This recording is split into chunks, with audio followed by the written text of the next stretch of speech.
আসসালামু আলাইকুম ভিউয়ার্স আমাদের এই পারিবারিক খামারটি টোটাল 14 একরের। এর মধ্যে 10 একরের মতো যদি আমরা পুকুর ধরি, বাকি 4 একর ল্যান্ড এরিয়া যেখানে আমরা থাকি বা টুকিটাকি চাষাবাদ হয়। আমাদের মুরগির আবার গরুর শেডটা আছে। তো খামারটা টোটাল বাউন্ডারি করেছিলাম আমরা। কিছু পিলার এনে 400-500 পিলারের মতো গেছে। এই যে আমি বুঝতে পারতেছি না দেখা যাচ্ছে কিনা, পিলারগুলা সাইডে নুয়ে পড়ছে। প্রতি বছর এগুলো সংস্কার, এটা 4 বছর আগে আমরা করছিলাম। এই যে পিলারগুলা এগুলো নুয়ে গেছে পুরা। গাছের সাথে আমরা রশি দিয়ে বেঁধে বেঁধে কোনো মতে লাগাই রাখছি। পিলারের উপর প্রচুর হয়, ঘাস লতাপাতা, এগুলোকে আমরা গ্যাস মারি দিই। ওই যে আমাদের এখানে গ্যাস স্প্রে করে দিলে এগুলো জ্বলে যায়, কিন্তু আবার কয়দিন পর পর চলে আসে। পুরো খামারের চারপাশে আমরা এই বাউন্ডারিটা করছিলাম, কিন্তু আবার সংস্কার করার টাইম চলে আসছে। তো এই খামারের বাইরে আমাদের এখানে, আপনারা দেখতে পাচ্ছেন কিনা জানি না, এখানে আরও 2 একর জায়গা, যেটা আমাদের নিজের ওই আমার বাবার ভাগে পড়ছে। সেটা হচ্ছে আমার দাদা যান, আল্লাহ বেহেশত নসিব করুক। উনি প্রচুর সম্পত্তি রেখে গেছেন ওনার ছেলেদের জন্য। ওই পরিশ্রম করে হয়তো এই জায়গাগুলো তখন অনেক কম মূল্য ছিল, এখন আলহামদুলিল্লাহ অনেক দাম বেড়েছে। তো এখানে এই 2 একর জুড়ে আমরা একজনকে, এটা বর্গা বলে, আমরা ওদেরকে দিয়ে দিচ্ছি। ওরা তরমুজ চাষ করতেছে। শুধু আমাদের না, অন্যান্য অনেকেই তরমুজ চাষের জন্য ওরা এখানে পুরা, দেখেন ওই যে এরা কাজ করছে এখানে।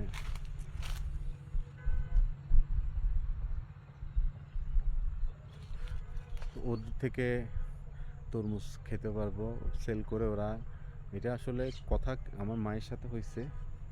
মা কত টাকা দিয়ে করছে, কত টাকা না অ্যাকচুয়ালি, মানে পার্সেন্টেজটা কখনো 50-50 হয়, কখনো 60-40 হয়, হিসাবে আমরা এটা বর্গা দিছি। পরে থাকাচ্ছে এটা ইউটিলাইজ করা তো অনেক ভালো। ওনারা ফসল ফলাবে, আমরাও খেতে পারবো। আর এদিকে যদি সেল করে কিছু টাকা পয়সা দেয়, সেটা খামারেই কাজে লাগবে।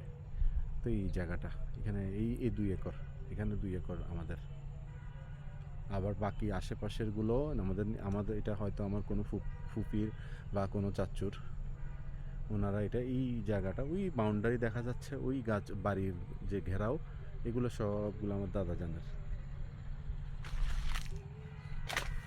এখানেও এখানেও এটা আমি ছোটোবেলায় আমার মনে আছে, আমার দাদা জানের সাথে একবার বাইকে করে আসতেছিলাম।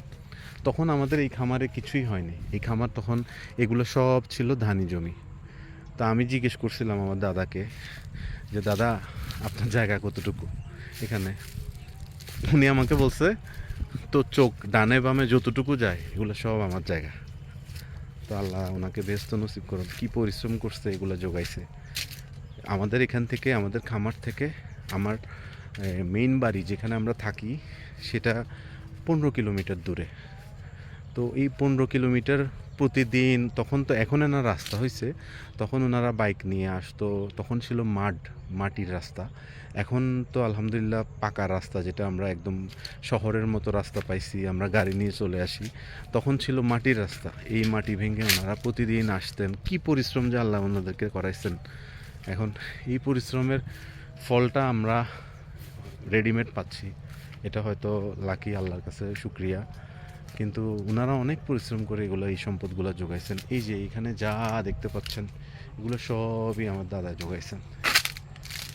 এখানে কোনোটা আব্বু পাইছে, কোনোটা আমার আব্বুরা। টোটাল 7 ভাই। এই সাতজনই অনেক পরিমাণ, মানে এক একজন মিনিমাম 10 করে তো পাইছেন, 10 একর করে পাইছেন। আমাদের এখানে 100 কানিটা বড়। চিটগংয়ে 40% এক কানি, আমাদের এখানে 120% এক কানি। তো আমাদের এই খামারটা টোটাল 11 কানির। এই যে এগুলোতেও তরমুজ চাষ করা হচ্ছে, তরমুজ চাষের জন্য প্রস্তুতি।